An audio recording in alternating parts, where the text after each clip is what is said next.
orang pasti pernah melakukan yang namanya komunikasi. Baik itu komunikasi dengan teman, dengan guru, dengan orang tua, dengan rekan kerja, dengan atasan, dan sebagainya. Lalu, apa yang dinamakan dengan komunikasi itu?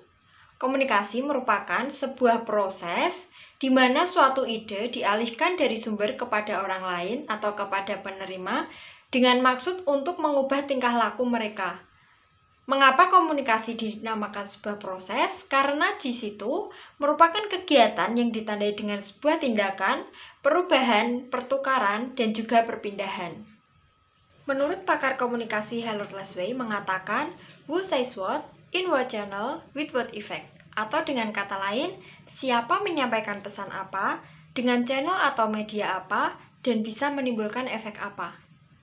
Tahu nggak, selain untuk menyampaikan pesan dan berguna bagi kehidupan sehari-hari, ternyata komunikasi juga berperan penting dalam sebuah bisnis loh teman-teman. Tanpa adanya komunikasi yang baik, maka maksud dan tujuan dari sebuah bisnis tidak akan tersampaikan dengan baik juga. Lalu apa yang dimaksud dengan komunikasi bisnis? Komunikasi bisnis merupakan sebuah proses pertukaran informasi yang dijalankan untuk mencapai sebuah tujuan dalam bisnis, di mana tujuan yang diharapkan di sini adalah komersial dalam perusahaan.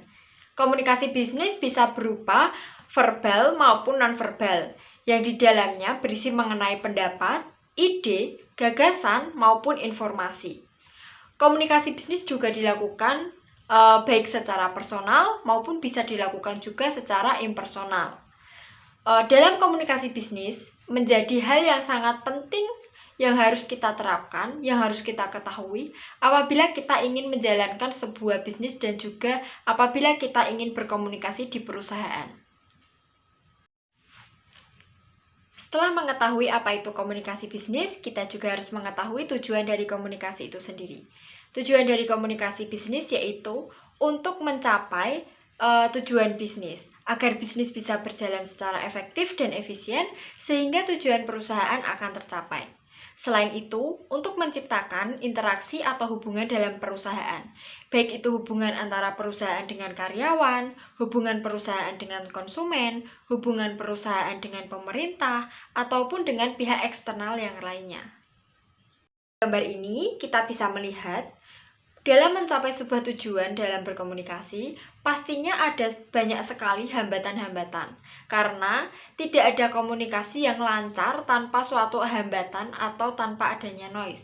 Ada banyak sekali gangguan yang bisa menghambat proses komunikasi bisnis dan membuat perusahaan tidak bisa mencapai tujuan semula atau bahkan bisa membuat salah persepsi dalam mencapai tujuan tersebut. Hambatan yang pertama yaitu pesan tidak jelas. Pesan merupakan salah satu hal yang penting dan harus diperhatikan dalam sebuah komunikasi. Jika pesannya saja salah dan keliru, bagaimana tujuannya akan tercapai? Nah, inilah yang menyebabkan salah persepsi dan justru bisa menimbulkan masalah yang besar saat kita melakukan komunikasi. Hambatan yang kedua yaitu salah audiens. Saat berkomunikasi saja salah sasaran, maka kemungkinan besar komunikasi tersebut juga akan gagal.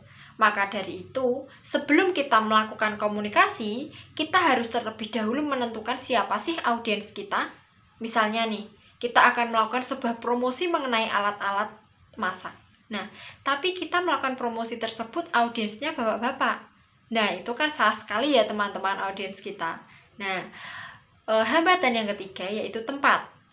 Tempat menjadi hal yang sangat penting dan juga harus kita pertimbangkan saat kita akan melakukan komunikasi.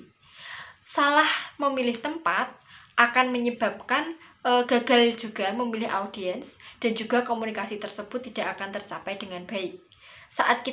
Misalnya saat kita ingin menegur salah satu karyawan kita karena kinerja atau performanya yang kurang baik, kita tidak boleh menegur di tempat yang umum.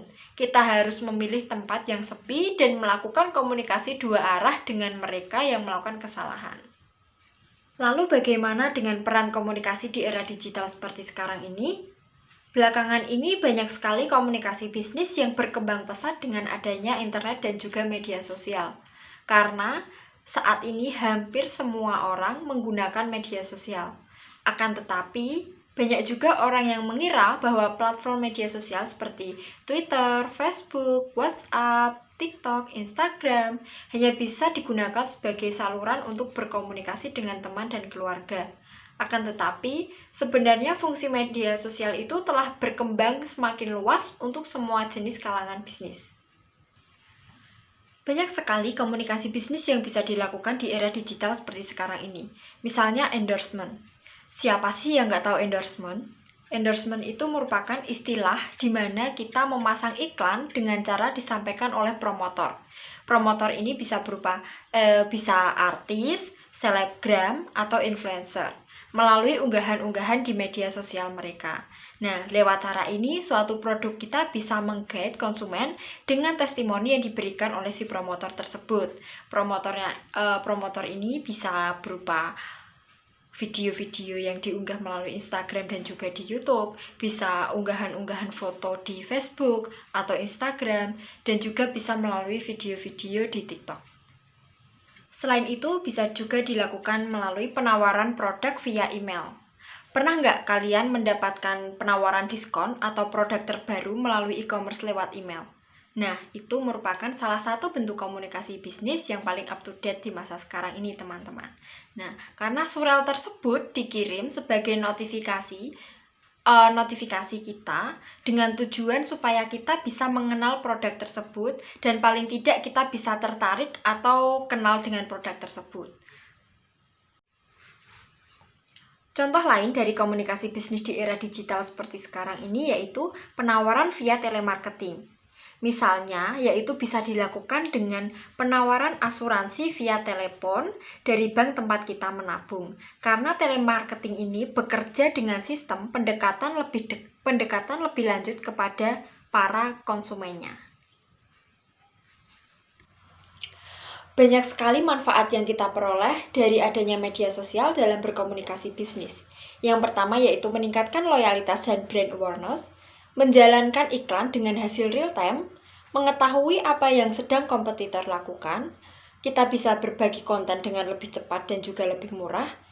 Selain itu kita bisa membina relasi dengan para konsumen atau pelanggan kita, dan juga kita bisa menumbuhkan bisnis dengan media sosial ini. Sekali tips yang bisa dilakukan untuk mengkomunikasikan bisnis di era digital seperti sekarang ini. Kita bisa menggunakan konten untuk menarik pelanggan. Nah, pada konten ini, pertama kali kita harus mengetahui, kita harus menentukan apa sih yang ingin kita komunikasikan pada konten tersebut, apakah untuk mencari lead atau kesadaran brand kita, atau yang lainnya. Nah, dalam membuat konten, yang pertama kali harus kita lakukan yaitu kita harus mendefinisikan siapa audiens kita. Kita harus mengenali mereka, apa yang mereka tahu, dan yang paling penting, apa yang mereka tidak tahu. Karena hal ini akan membantu kita dalam membuat sebuah konten. Dan sebuah konten akan menarik jika dalam konten tersebut jelas, tepat, dan juga diberikan hal-hal yang membuat menarik. Selain dengan membuat konten, kita juga bisa membuat iklan yang berbayar. Sekian video dari saya. Kesimpulan dari video ini yaitu komunikasi bisnis menjadi hal yang sangat penting dan berpengaruh terhadap kemajuan bisnis kita.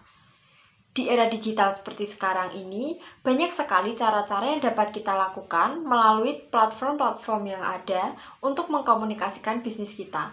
Bisa dengan membuat konten atau dengan iklan yang berbayar. Nah, dengan adanya itu, kita bisa banyak sekali mendapatkan manfaat-manfaat demi kemajuan dan kelancaran bisnis kita. Terima kasih yang sudah menonton. Sampai jumpa di next video.